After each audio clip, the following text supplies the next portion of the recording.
Walton Primo GH8 আমাদের চ্যানেলে প্রথম ওয়ালটন কোনো ফোনের রিভিউ। আমার হাতে আপনারা এই মুহূর্তে যে ডিভাইসটি দেখতে পাচ্ছেন এটি হচ্ছে ওয়ালটনের newly release device Walton Primo GH8, যেই ফোনটির অফিসিয়াল দাম হচ্ছে ৮,০০০ টাকা। আর এই দামে আপনারা পেয়ে যাচ্ছেন 3000 mAh এর ব্যাটারি, 5.7 ইঞ্চির HD+ রেজুলেশনের ডিসপ্লে এবং পিছনের ডুয়াল ক্যামেরা সেটআপ। ইমপ্রেসিভ কিছু কি? জানতে হলে দেখতে হবে আজকের পুরো ভিডিওটি। তো আজকের পুরো ভিডিও জুড়ে আলোচনা করব ওয়ালটন প্রিমো GH8 এই ফোনটি বাজেট হিসেবে কেমন হবে এবং জানাবো এই ফোনটি কাদের জন্য ভালো হবে। তো ভিডিওটি শুরু করার আগে অবশ্যই দেখে নিন আমাদের চ্যানেলটি সাবস্ক্রাইব করা আছে কিনা। সাবস্ক্রাইব করা না থাকলে অবশ্যই আমাদের চ্যানেলটি সাবস্ক্রাইব করে নেবেন এবং অবশ্যই বেল বাটনটিতে ক্লিক করে নেবেন।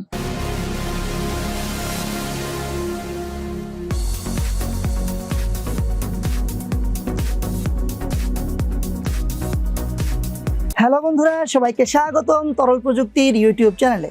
প্রথমেই ওয়ালটন প্রিমো GH8 এই ফোনটির বক্সে কি কি আছে দেখে নেওয়া যাক। তো প্রথমেই আনবক্সিং করে নেওয়া যাক। দেখতে পাচ্ছেন এই ফোনটির বক্স। এই ফোনটির মডেল হচ্ছে প্রিমো GH8 এবং এই ফোনটির সাথে আপনারা পেয়ে যাবেন অফিসিয়াল 30 দিনের গ্যারান্টি।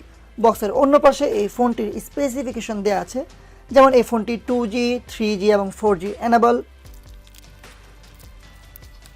তো বক্সটি খুলে দেখে না যাক বক্সের ভিতরে কি কি আছে। প্রথমে পাচ্ছেন একটি ইউজার ম্যানুয়াল এবং ওয়ারেন্টি কার্ড, অ্যান্ড নিচেই থাকছে মূল ডিভাইসটি। আমরা রিভিউর জন্য পেয়েছি আর ব্লু কালারের ডিভাইসটি। তো দেখে না যাক বক্সে আর কি কি আছে।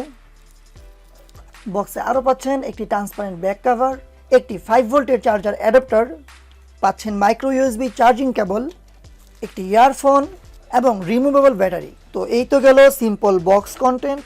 কথা বলা যাক এই ফোনটির ডিসপ্লে, ডিজাইন এবং ডিউরেবিলিটি নিয়ে। এই ফোনটিতে আপনারা ডিসপ্লে হিসেবে পাচ্ছেন 5.7 ইঞ্চির HD+ রেজুলেশনের ডিসপ্লে, আর ডিসপ্লের উপরে থাকছে বিশাল আকারের নচ।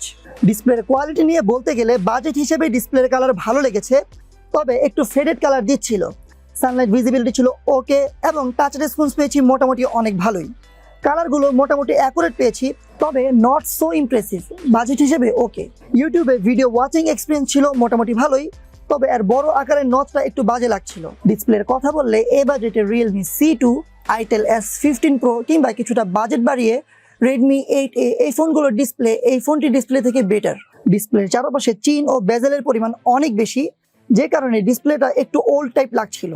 ডিজাইনের কথা বললে এই ফোনটি প্লাস্টিক বিল্ড। এই ফোনটির নিচের দিকে পেয়ে যাচ্ছেন মাইক্রো USB চার্জিং কেবল। এখানে এই ফোনটির ব্যাক পার্টটি খুলে এই ফোনটির যে রিমুভেবল ব্যাটারি আছে তা ইনসার্ট করতে হয়। এছাড়াও পিছনে দেখতে পাচ্ছেন এই ফোনটিতে 2টি সিম ও একটি মেমোরি কার্ড একসাথেই ব্যবহার করতে পারবেন।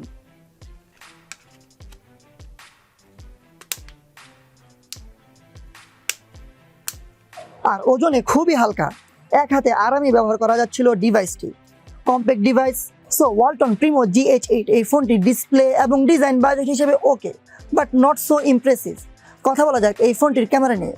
এই ফোনটির পিছনে পাচ্ছেন ডুয়াল ক্যামেরা সেটআপ, যার প্রাইমারি ক্যামেরাটি 8 মেগাপিক্সেলের এবং সাথে পাচ্ছেন 2 মেগাপিক্সেলের ক্যামেরা। আর এই ফোনটির সামনে পাচ্ছেন 5 মেগাপিক্সেলের সেলফি শুটার। ফোনটির ক্যামেরা দিয়ে তোলা ছবিগুলো ভালো লেগেছে। হাইলাইট ডিটেলস ছিল মোটামুটি, তবে ছবিগুলো আরও একটু কালারফুল হলে ভালো হতো। আর ডিটেলস পেয়েছি মোটামুটি, তবে 8,000 টাকার ডিভাইস হিসেবে অবশ্যই আরও ভালো ছবি আশা করছিলাম। কিছুটা হোয়াইট ইফেক্ট চলে আসছিল, তবে বুকে ইফেক্ট দিয়ে পোর্ট্রেট ছবিগুলো ভালো লাগছিল। এছাড়া লো লাইট ক্যামেরা ছিল মোটামুটি, যেখানে নাইট মোড আছে। আর সামনের ক্যামেরা দিয়ে ভালো ছবি ক্যাপচার করা যাচ্ছিল, যেখানে সামনে ফ্ল্যাশ লাইট আছে। সো লো লাইটেও ছবি ক্যাপচার করতে পারবেন। কথা বলা যাক ওয়ালটন প্রিমো GH8 এই ডিভাইসটির সফটওয়্যার ও প্রসেসর নিয়ে। এখানে ফোনটিতে 1.6 GHz এর Octa-Core প্রসেসর পাচ্ছেন। ফোনটি পাবেন 2GB র্যাম ও 16GB রোমের ভার্সনে। আর এই ফোনটির অ্যান্ড্রয়েডের ভার্সন হচ্ছে অ্যান্ড্রয়েড পাই। ওভারঅল বাজেট অনুযায়ী এর পারফরমেন্স এতটাও ভালো লাগেনি, স্লো করছিল। এক্ষেত্রে অ্যানিমেশন ট্রানজিশন স্পিড পেয়েছি মোটামুটি। ফেসবুক কিংবা মেসেঞ্জারের মতো অ্যাপসগুলো চালাতেই বেগ পেতে হচ্ছিল, তবে লাইট অ্যাপসগুলো ভালোই চলবে। র্যাম ম্যানেজমেন্ট ছিল ভালো। গেমিং পারফরমেন্স নিয়ে বলতে গেলে মোটামুটি ফ্রি ফায়ার ভালো খেলা যাচ্ছিল, লো গ্রাফিক্সে পাবজিও খেলা যাচ্ছিল, তবে কিছুটা হিটিং ইস্যু আছে। কথা বলা যাক এই ফোনটির 3000 mAh এর ব্যাটারি নিয়ে। এখানে ফোনটিতে 3000 mAh এর ব্যাটারি পাচ্ছেন, যা নর্মাল ইউজে 4.5 থেকে 5 ঘন্টার কাছাকাছি স্ক্রিন অন টাইম দিচ্ছিল এবং মডারেট ইউজে আরামে 12 থেকে 14 ঘন্টা ব্যবহার করা যাচ্ছিল। তবে সমস্যা হচ্ছে এখানে চার্জিং স্পিড খুবই স্লো। এতে থাকা 5 ওয়াটের চার্জার দিয়ে 3 ঘন্টার মতো চার্জ হতে সময় নেয়। ওভারঅল ওয়ালটন প্রিমো GH8 এই ফোনটি 8,000 টাকা বাজেটে আমাকে হতাশ করেছে। এর ডিসপ্লে খুব একটা ইমপ্রেসিভ লাগেনি আমার কাছে।